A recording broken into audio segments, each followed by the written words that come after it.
Botad railway RPF police દ્વારા diesel ચોરીનું કૌભાંડ ઝડપી પાડવામાં આવ્યું છે। બોટાદ રેલવે સ્ટેશનના યાર્ડમાં રહેલ એન્જિનમાંથી ડીઝલ ચોરીની ફરિયાદ નોંધાઈ હતી। આરસીડી ડીઝલ ડેપોમાં નોકરી કરતા કર્મચારીઓએ ડીઝલ ચોરી કરી હોવાનું ખુલવા પામ્યું છે। 900 લીટર ડીઝલ ચોરીની રેલવે પોલીસને જાણ કરવામાં આવી હતી।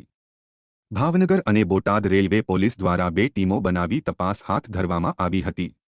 ડીઝલ ડેપોમાં નોકરી કરતા યોગેશ ભરતભાઈ ડાબસરા રહેવાસી કુંડળવાડાને ઝડપી પાડી જે વ્યક્તિને ડીઝલ વહેંચતો હતો તે પણ ઝડપી લેવામાં આવ્યા હતા। 4 આરોપીઓ ઝડપાયા હતા ત્યારે હજુ 3 આરોપી ફરાર છે। ફરાર આરોપીમાં પ્રવીણ હરજી સરકડિયા, રાહુલ જીતેન્દ્ર મકવાણા અને ઉદય મકવાણા બોટાદવાળા તમામ આરોપી ડીઝલ ડેપોમાં નોકરી કરતા હતા। હાલ ફરાર આરોપીને ઝડપવાની કામગીરી હાથ ધરવામાં આવી છે। પોલીસે તપાસ દરમિયાન 1400 લીટર ડીઝલ કુંડળ અને બરવાડામાંથી જપ્ત કર્યું હતું। આરપીએફ ઓફિસ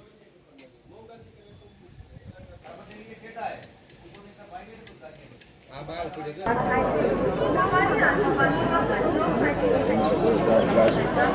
બધા રીતે